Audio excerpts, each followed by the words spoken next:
Hey guys! Welcome back to my channel and welcome to another video. So for today's video, it will be a little more relaxing, and I'm sure you guys have seen most of my vlogs recently, and most of it were vlogs in which focused on my life after passing the board exam. I think Marlon and I have tackled how to prepare for the board exams, but I guess the real question is what really happens to a medical doctor after passing the board exam. But before we talk about that, I want to thank our sponsor for today, Skillshare. I have been a part of Skillshare for months now, and I have learned a lot by being a part of this online community of different professionals from different fields. There are so many things to learn about, like photography, music, design, and even ways on how to be more productive.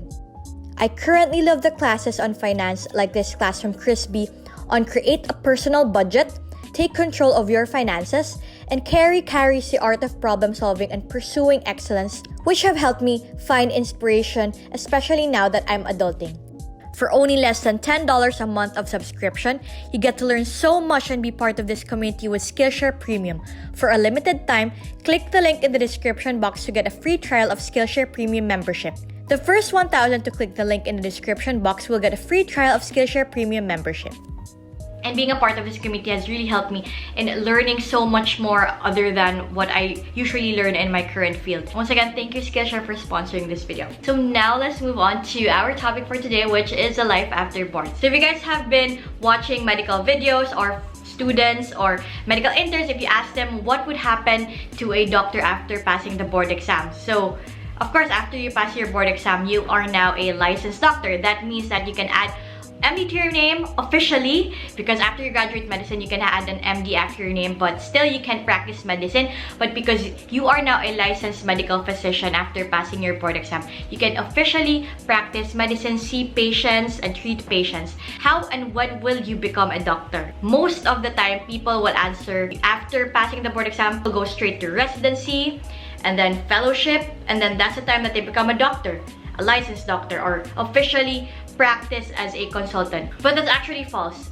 After you graduate and after you pass your board exam, you can officially practice as a licensed physician. So you are a general physician after you finish your board exams. No one really tells you what you should do or what you should not do after passing the medical board exam. Of course, what you should not do is to practice medicine illegally or, treat patients which is outside of your field of knowledge. But for something that you should do, that's a common question for everyone, or some people would answer you with moonlighting. And I guess that's where the answers differ. If you ask a medical student, a medical intern, what happens or what are the steps in becoming a doctor, they would answer you the same thing, which is you go through pre-med, you go to med school, and then after graduating from med school, you go to internship, and then you take the board exam, and then you go straight to residency and then fellowship. But it's not always the case for everyone. Some people go into the academe, they teach. Some people do moonlighting and actually become a general physician. Some people go on to residency and they pursue their specialty of choice. Some people go to business. Some people work in public health. Some people actually work in the government, if you guys already see.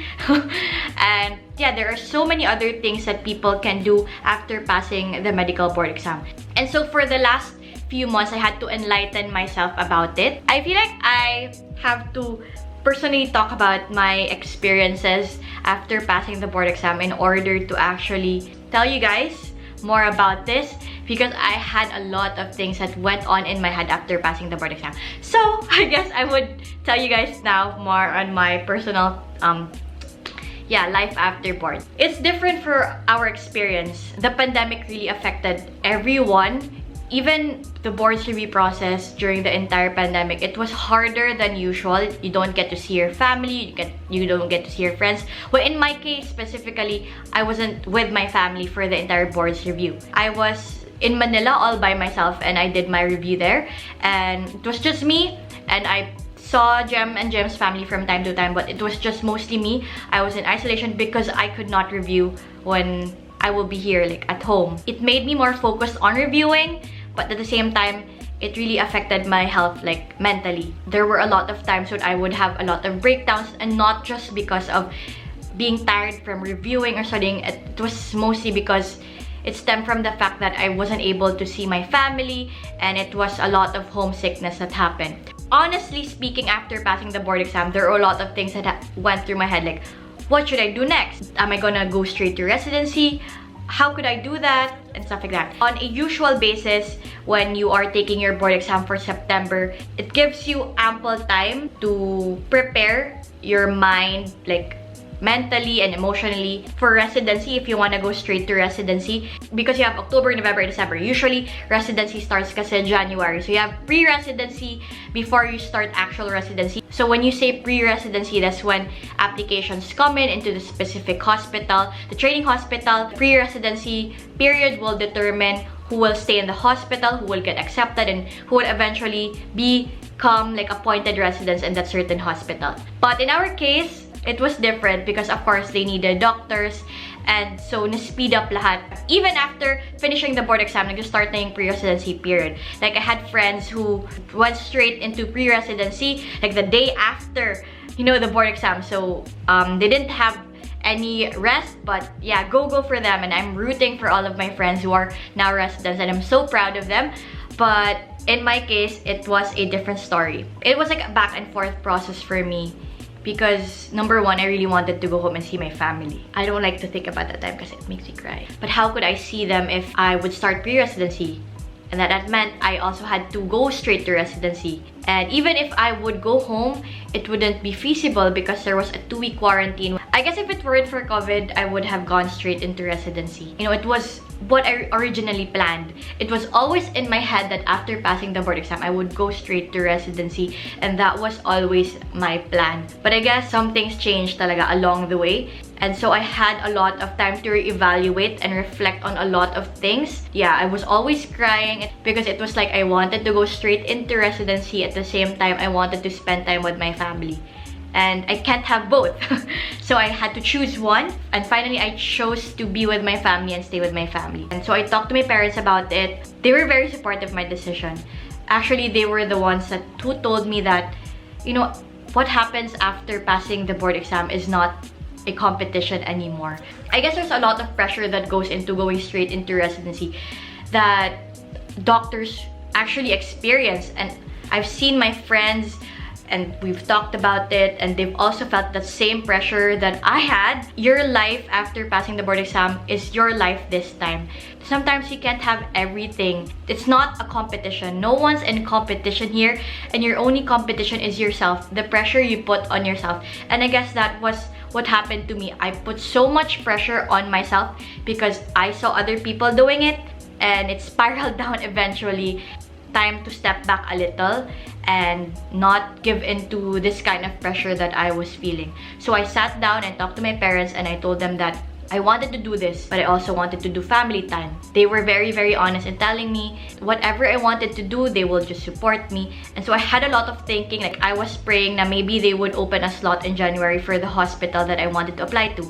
I already had a hospital in mind, and that was the hospital that I've always wanted to apply to ever since. I went home in December, and I spent my holidays with my family, and I really enjoyed my holidays with my family. And then December came, and I found out that they had an opening for January. They still had slots left. So I already had my papers ready. In fact, I also called the hospital, you know, telling them that I wanted to apply, that they were waiting for my application. And I was also actually preparing for my travel documents, because of course you also have to prepare your documents. You can't just travel easily these days. But I was always crying, and I knew in my heart that I wasn't mentally gonna be okay eventually. You know, I talked to my dad. I was like, oh, parang naiyak din siya. So I was like preparing to leave na, and I was going to buy my ticket. And then it kind of hit me that I was going away again for the next 3 years. And I guess that would have been okay if my parents could fly to Manila, but they couldn't, and they're like senior citizens, and with COVID, I really didn't want them to travel all the way to Manila and then go back here and quarantine. That would be hard. So I evaluated everything and decided to push through with my application. I'm very happy with my decision because I get to spend more time with my family. Honestly speaking, as someone who is very, very career-oriented, for the last years of my life, med school, internship, this is the longest time I've ever been at home. Like the last time I was at home last year, I was only at home for 2 days. Imagine, it was just one weekend, and I was always so excited to go back to Manila.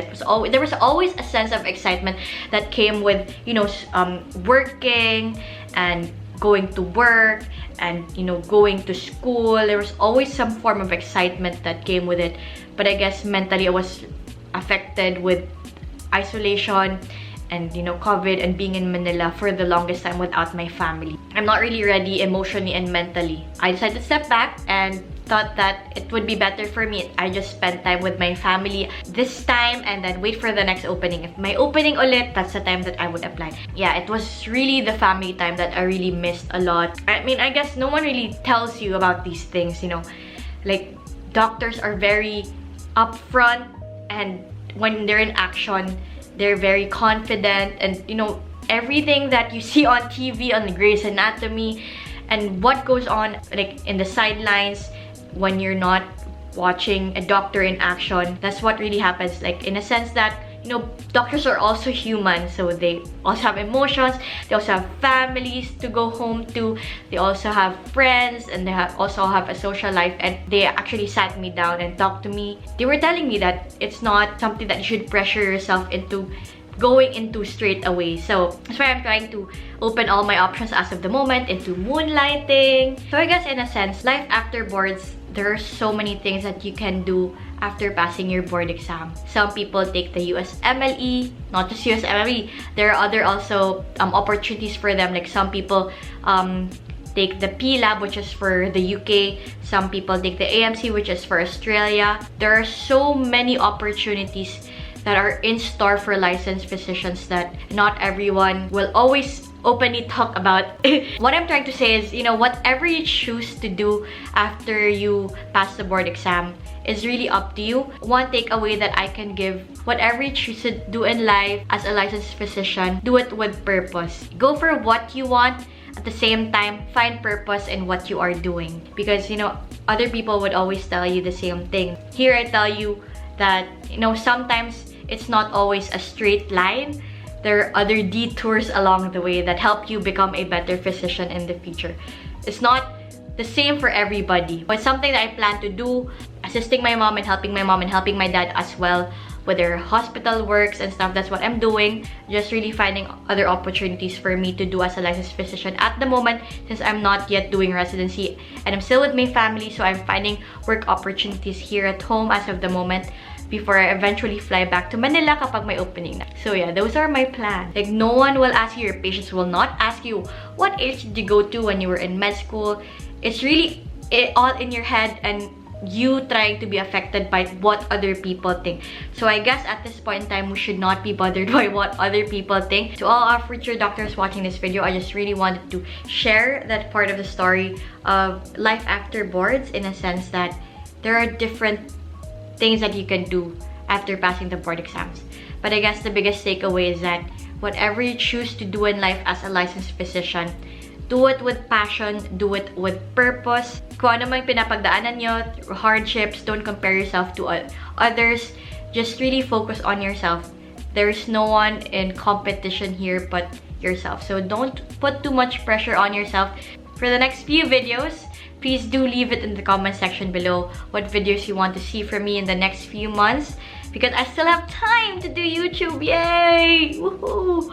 So it might be, you know, questions that you want to ask, or maybe topics that you want focused on medicine. Yeah, don't forget to like this video, subscribe to my channel, and I will see you in my next video. Okay, bye! You don't know. Bad man. Yeah. His body baby, oh. His body baby, oh. Yeah. It's a bad man thing, yeah.